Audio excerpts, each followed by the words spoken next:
ഏതെങ്കിലും അവൻ കണ്ണ് കാണിക്കുമ്പോൾ അവനാണ് എൻ്റെ ഏറ്റവും വലുത്. കാരണം എന്താണെന്ന് വെച്ചാൽ എൻ്റെ ഭർത്താവിനെക്കാട്ടിയും സ്നേഹമാണ് അവന്. അവൻ 4 നേരവും എന്നെ വിളിച്ചുകൊണ്ടിരിക്കുന്നു. ചോറ് തിന്നോ, ചായ കുടിച്ചോ, എന്താ മോളെ, മോളൂസേ ഉറങ്ങിയോ എന്നൊക്കെ ചോദിച്ചിട്ട് ഇങ്ങനെ വിളിച്ചുകൊണ്ടിരിക്കുന്നു. അവനാണ് എൻ്റെ ജീവൻ. പിന്നെന്ന് പറഞ്ഞാൽ കാമുകനാണ് എല്ലാം.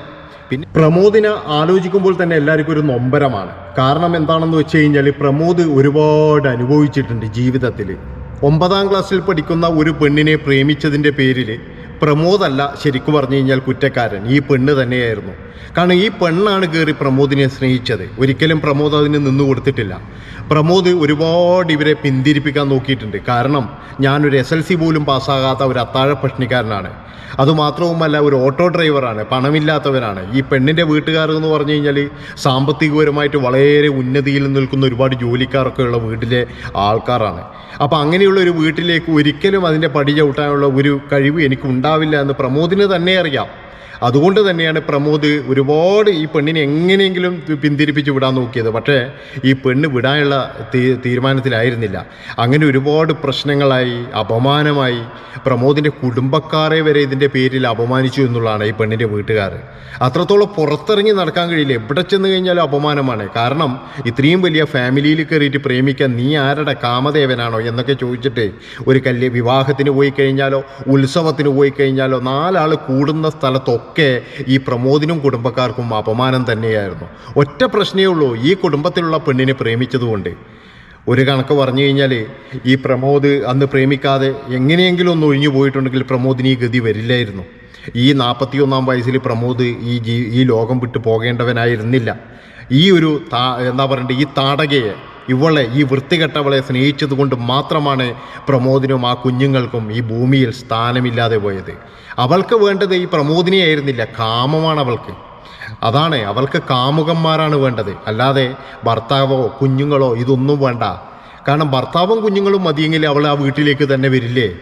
പ്രമോദ് എന്ന് പറയുന്ന ഒരു വ്യക്തി വളരെ മോശമാണ്, അല്ലെങ്കിൽ ജോലി ചെയ്യാൻ മടിയുള്ളവനാണ്, വേർപ്പിൻ്റെ അസുഖമുള്ളവനാണ്, ഭാര്യയെ ജോലിക്ക് വിട്ടിട്ട് വീട്ടിൽ കഞ്ഞി വെച്ച് കുത്തിയിരിക്കുന്നവനാണ് എന്നൊക്കെ പറഞ്ഞിട്ട് ഒരുപാട് കമൻറ്റുകൾ വന്നിരുന്നു. പക്ഷേ ഒരു 2-3 മണിക്കൂർ കഴിഞ്ഞപ്പോൾ എല്ലാവർക്കും മനസ്സിലായി പ്രമോദിന് പണമില്ല, അദ്ദേഹം ഓട്ടോ തൊഴിലാളിയാണ്, കൂലിപ്പണിക്കാരനാണ്. പക്ഷേ അദ്ദേഹത്തിന് ഒരു മനസ്സുണ്ടായിരുന്നു. നമുക്കെല്ലാവർക്കും അറിയാലോ, പണ്ടത്തെ കാലത്തൊക്കെ പറയും പൈസ കൊടുത്തു കഴിഞ്ഞാൽ ഇവിടെ കിട്ടാതെ അച്ഛനെയും അമ്മയും ഒഴിച്ച് ബാക്കി എന്തും കിട്ടുമെന്ന് പറയും. പക്ഷേ ഇപ്പോഴേ അച്ഛനെയും അമ്മയും ഒക്കെ കിട്ടുന്ന കാലമാണ് പൈസ കൊടുത്തു കഴിഞ്ഞാൽ. പക്ഷേ നല്ലൊരു മനസ്സുള്ളവനാ നമ്മൾ എത്ര പൈസ കൊടുത്തു കഴിഞ്ഞാലും കിട്ടില്ല എന്നുള്ളതാണ്. അങ്ങനെ ഒരു മനസ്സുള്ളവനാണ് പ്രമോദ്.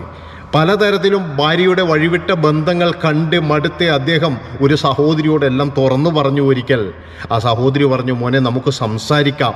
അങ്ങനെ അവർ സംസാരിച്ചിട്ടൊന്നും ഈ പെണ്ണിൻ്റെ കാമം തീരില്ല. കാരണം ഇവൾക്കിങ്ങനെ മറ്റുള്ളവരെ കൂട്ടി നടന്നുകൊണ്ടേയിരിക്കണം. അതാണ് അവസാനം ഇവരുടെ ചേതനയറ്റ ശരീരം ആ ഒരു പന്തലിൽ വെച്ചപ്പോൾ അവിടെയും വന്നു ഒരു കാമുകൻ. അതൊരു ബസ് ക്ലീനറായ കാമുകൻ. ആലോചിച്ച് നോക്കണം. എല്ലാവരും പറയുന്നില്ലേ ഈ ബസ് ക്ലീനറും അതുപോലെ തന്നെ ഈ രോഗിയുടെ കൂട്ടിരിപ്പുകാരനും പിന്നെന്ന് പറഞ്ഞു കഴിഞ്ഞാൽ മെഡിക്കൽ റെപ്പും ഇതെല്ലാം ഒന്നാന്ന് പറയുന്നില്ലേ? ഒന്നൊന്നുമല്ല. ഇവൾക്ക് പലതരത്തിലുള്ള കാമുകന്മാരുണ്ട്. പല സ്ഥലത്തുനിന്നും ഇവളെ പിടിച്ചിട്ടുണ്ട്. അതൊക്കെ പ്രമോദിന് ശരിക്കറിയാം. പക്ഷേ ഇവളുടെ കാമം എങ്ങനെ തീർക്കും അത് പ്രമോദിന് അറിയില്ലായിരുന്നു. അവിടെയാണ് പറ്റിയത്. കാരണം അവസാനമായി പ്രമോദിന് ഡിവോഴ്സ് നോട്ടീസ് അയക്കും. ഈ കുഞ്ഞുങ്ങളെ ഇതിൽ നിന്നും വേർപ്പെടുത്തും, ഇദ്ദേഹത്തിൽ നിന്നും. കാരണം ഈ കുഞ്ഞുങ്ങൾ എന്ന് പറഞ്ഞു കഴിഞ്ഞാൽ പ്രമോദിന് ജീവനാണ്. അതുകൊണ്ടല്ലേ ഇത്രയും ചെറിയ മക്കളായിട്ടും കൂടി അതിഥികൾക്ക് അമ്മയെ കാണണ്ട, അമ്മയെ വേണ്ട. കാരണം അമ്മ സ്നേഹം കൊടുത്തിട്ടില്ല, കൊടുത്തത് മുഴുവൻ അച്ഛനാണ്. അമ്മയുടെ സ്നേഹം കൂടി അച്ഛൻ കൊടുത്തു. അങ്ങനെ താൻ പോയി കഴിഞ്ഞാൽ ഈ കുഞ്ഞുങ്ങൾ ഇവിടെ അനാഥരാകും. കാരണം കുഞ്ഞുങ്ങളെ ആര് നോക്കും? ഇവൾക്ക് കുഞ്ഞുങ്ങളെ വേണ്ടാത്തത് കൊണ്ടല്ലേ വേറെ വീട്ടിലേക്ക് പോയത്. അതുപോലെ ഇവളുടെ വീട്ടുകാർക്കും വേണ്ട. ഇവളുടെ വീട്ടുകാർ എന്ന് പറഞ്ഞു കഴിഞ്ഞാൽ ഇത്രയും വർഗം വേറെയൊന്നില്ല. പണമുണ്ടായിട്ട് കാര്യമില്ല. നമുക്കൊരുപാട് പണമുണ്ടാകും, പക്ഷേ മനസാക്ഷി എന്നുള്ള ഒരു സംഭവം വേണം, അതുപോലുമില്ല. എന്നും പ്രമോദിനെ അപമാനിക്കാൻ മാത്രമാണ് ഇവരും ഇവിടെ കുടുംബവും ഒരുങ്ങിയിറങ്ങിയത്. ഒരിക്കൽ പോലും പ്രമോദിന് ഒരു നല്ല വാക്കുകൊണ്ട് ഇവർ സ്വീകരിച്ചിട്ടില്ല. എന്നും അവിടെയുള്ള എന്ത് ചടങ്ങ് വന്നു കഴിഞ്ഞാലും പ്രമോദിന് അപമാനം മാത്രമായിരുന്നു. വിവാഹത്തിന് പോലും വിളിക്കില്ല, അല്ലെങ്കിൽ മറ്റു ഒരു തരത്തിലുള്ള ഒരു സഹകരണവും പ്രമോദുമായിട്ടില്ല. എന്നാൽ പ്രമോദ് അങ്ങനെയല്ലായിരുന്നു. പ്രമോദ് എല്ലാ കാര്യത്തിലും ഇവളെ വിളിച്ചു കഴിഞ്ഞാൽ പോലും പ്രമോദ് പോവുമായിരുന്നു. അത്രത്തോളം നല്ലവനായിരുന്നു. അപമാനിക്കപ്പെട്ട് കഴിഞ്ഞാലും കുഴപ്പമില്ല, താൻ അപമാനിക്കട്ടെ, അവൾ സന്തോഷിക്കട്ടെ എന്നുള്ളത് മാത്രമായിരുന്നു പ്രമോദിൻ്റെ ചിന്ത. അതുകൊണ്ട് തന്നെ പ്രമോദ് നല്ല രീതിയിൽ ജോലി ചെയ്തു. പിന്നെ എല്ലാവരും പറയുന്നൊരു കാര്യമുണ്ട്, ഡോക്ടറെയല്ലേ നീ പ്രേമിച്ചത് എന്ന്. ഒരിക്കലുമല്ല. കാരണം പ്രമോദ് കല്യാണം കഴിക്കുമ്പോൾ ഇവർ ഡോക്ടറായിട്ടില്ല. പ്രമോദിൻ്റെ പൈസ കൊണ്ട് തന്നെയാണ് ഇവളെ പഠിപ്പിച്ചത്. പ്രമോദ് ഗൾഫിൽ പോയി അധ്വാനിച്ചത് മൊത്തം ഇവൾക്ക് വേണ്ടിയിട്ടാണ്. ആ പൈസ മുഴുവൻ ഇവളുടെ പഠിത്തത്തിന് വേണ്ടിയിട്ടാണ് ഉപയോഗിച്ചത്. എന്നിട്ട് അദ്ദേഹം ഇപ്പോൾ വന്നു കഴിഞ്ഞതിന് ശേഷവും ഒരുപാട് പൈസ അദ്ദേഹം ഇനിയും ഒരു PG ചെയ്യുന്നതിന് വേണ്ടിയിട്ടും ചിലവാക്കി. എന്നിട്ടും ഇവൾക്ക് യാതൊരു മനസാക്ഷിയുമില്ല, പ്രമോദിനെ ഇഷ്ടവുമല്ല. കാരണം എന്താണ്? ഇവൾക്ക് മറ്റു പലരെയുമാണ് ഇഷ്ടം. ഇവൾക്ക് മറ്റു പലരുടെയും കൂടെ കറങ്ങി നടക്കാൻ വരെ പ്രമോദിൻ്റെ പണം വേണം. ആലോചിച്ച് നോക്കണം, സ്വന്തം ഭാര്യയ്ക്ക് കാമുകൻ്റെ കൂടെ കറങ്ങി നടക്കാൻ വരെ പണമെടുത്ത് കൊടുത്തൊരു മനുഷ്യൻ്റെ അവസ്ഥ നിങ്ങളൊന്ന് ആലോചിച്ച് നോക്കണം. അത്രയും വൃത്തികെട്ടവളാണ് ഇവളും ഇവളുടെ കുടുംബവും. ഇവളുടെ കുടുംബം ഇനി എവിടെ നന്നാകാനാണ്, എവിടെ ഗതി പിടിക്കാനാണ്? ഒരിക്കലും ഗതി പിടിക്കാൻ പോകുന്നില്ല.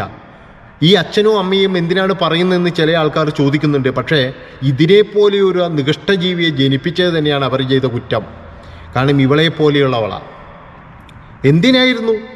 ഇനിയിപ്പോൾ 2-3 വർഷം കഴിഞ്ഞാൽ ഇവൾ ചിലപ്പോൾ ഏതെങ്കിലും ഒരു കാമുകനെ സ്വീകരിക്കും. പക്ഷേ കുറച്ച് കഴിഞ്ഞാൽ ഇവളുടെ ഗതി വേറെയായിരിക്കും. അതായത് ആ കാമുകനും തേച്ചിട്ട് പോവും, ഇല്ലെങ്കിൽ ഇവൾ ഇവനെ തേച്ചിട്ട് പോവും. അതാണ് ഈ കാമുകന്മാരിങ്ങനെ ചുറ്റി നടക്കുകയാണ്. അന്ന് ഒരു കാമുകനെ മാത്രമേ പിടിച്ചിട്ടുള്ളൂ. ചിലപ്പോഴേ ഒന്നും കൂടി അന്വേഷിച്ച് കഴിഞ്ഞാൽ 2-3 കാമുകന്മാർ അവിടെ ആ പന്തലിൽ തന്നെ വന്നിട്ടുണ്ടാകും. ഇവന്മാർക്കൊന്നും കുറച്ച് ഉളുപ്പുണ്ടോ? ഈ കാമുകൻ എന്ന് പറയുന്ന നാറിക്ക് കുറച്ച് ഉളുപ്പുണ്ടോ അന്ന് തന്നെ കാണാൻ വരാൻ? ഇവനെ കാണാതിരിക്കാൻ കഴിയുന്നില്ല. ഒന്നാമത്തെ കാര്യം ഞാൻ ഇപ്പോഴും പറയുന്നു, ഈ കാമുകന്മാർ എന്ന് പറഞ്ഞു കഴിഞ്ഞാൽ 2 മക്കളുള്ള ഒരു സ്ത്രീയെ പ്രേമിക്കണമെങ്കിൽ അവൻ്റെ ഉദ്ദേശം എന്ന് പറഞ്ഞ് എല്ലാവർക്കും അറിയുന്നതാണ്. നമ്മൾ എല്ലാ പ്രാവശ്യവും ഇത് പറഞ്ഞുകൊണ്ടിരിക്കുന്നതാണ്. പക്ഷേ ഇത് മനസ്സിലാകാത്ത ചില നികൃഷ്ട ജന്മങ്ങൾ ഇപ്പോഴും ഉണ്ട് എന്നുള്ളതാണ്. ഏതെങ്കിലും അവൻ കണ്ണ് കാണിക്കുമ്പോൾ അവനാണ് എൻ്റെ ഏറ്റവും വലുത്. കാരണം എന്താണെന്ന് വെച്ചാൽ എൻ്റെ ഭർത്താവിനെക്കാട്ടിയും സ്നേഹമാണ് അവന്. അവൻ 4 നേരവും എന്നെ വിളിച്ചുകൊണ്ടിരിക്കുന്നു. ചോറ് തിന്നോ, ചായ കുടിച്ചോ, എന്താ മോളെ, മോളൂസേ ഉറങ്ങിയോ എന്നൊക്കെ ചോദിച്ചിട്ട് ഇങ്ങനെ വിളിച്ചുകൊണ്ടിരിക്കുന്നു. അവനാണ് എൻ്റെ ജീവൻ. പിന്നെന്ന് പറഞ്ഞാൽ കാമുകനാണ് എല്ലാം. പിന്നെ എല്ലാം കാമുകനോടാണ്. ഭർത്താവ് പോലും എന്നോട് ഇതുവരെ ചോറ് തിന്നോ എന്ന് ചോദിച്ചിട്ടില്ല. ഭർത്താവ് ഇതുവരെ എന്നോട് ഉറങ്ങിയോ എന്ന് ചോദിച്ചിട്ടില്ല. പക്ഷേ എൻ്റെ കാമുകൻ എന്നെ ഓർത്ത് വിളിക്കുന്നു. ഇവരുടെ ലക്ഷ്യം എന്താണ്? ഈ കാമുകൻ്റെ ലക്ഷ്യം എന്ന് പറഞ്ഞു കഴിഞ്ഞാൽ ഇവളുടെ ശരീരം മാത്രമാണ്. അതിവൾ മനസ്സിലാക്കുന്നില്ല. ഇതാണ് പറയുന്നത്, വിവരവും വിദ്യാഭ്യാസവും പണവും പ്രതാപവും ഒന്നും ഉണ്ടായിട്ട് കാര്യമില്ല, തറവാടിത്തം പോലും ഉണ്ടായിട്ട് കാര്യമില്ല. നമുക്ക് വിവേകമാണ് വേണ്ടത്. അതില്ലാതായിപ്പോയി. പിന്നെ എന്ത് ചെയ്യും? ഇപ്പോഴേ കാണുന്നില്ലേ നിങ്ങൾ? 2 മക്കളുമില്ല, ഭർത്താവുമില്ല, ഒറ്റപ്പെട്ട്. ഇവളുടെ അവസ്ഥ തുടങ്ങാൻ പോകുന്നേ ഉള്ളൂ. ഇവളെ ഇനി ആ നാട്ടിൽ തന്നെ എല്ലാവരും പുഴുത്ത പട്ടിയെ പോലെയായിരിക്കും നോക്കുക. ഇന്നലെ നിങ്ങൾ കണ്ടതല്ലേ, അവിടെയുള്ള ജനങ്ങൾ ഏതെങ്കിലും ഒരാൾ പോലും ഈ പ്രമോദിനെ പറ്റി മോശം പറഞ്ഞിട്ടുണ്ടോ? ഒരാൾ പോലും പ്രമോദിനെ മോശം പറയുന്നില്ല. എല്ലാവരും പറയുന്ന പ്രമോദ് നല്ലവനായിരുന്നു, അവൻ മനസാക്ഷിയുള്ളവനായിരുന്നു, നല്ലൊരു മനസ്സുള്ളവനായിരുന്നു അവൻ. പക്ഷെ ആ മനസ്സ് കാണാൻ ഈ പെണ്ണിന് കഴിഞ്ഞിട്ടില്ല. ഈ പെണ്ണ് വേറെ എന്തൊക്കെയോ ആണ് പ്രതീക്ഷിച്ചത്. അപ്പോൾ ഇത്രയും പറഞ്ഞുകൊണ്ട് ഈ ഒരു വീഡിയോ ഇവിടെ വെച്ച് വൈൻഡപ്പ് ചെയ്യാണ്. നന്ദി, നമസ്കാരം.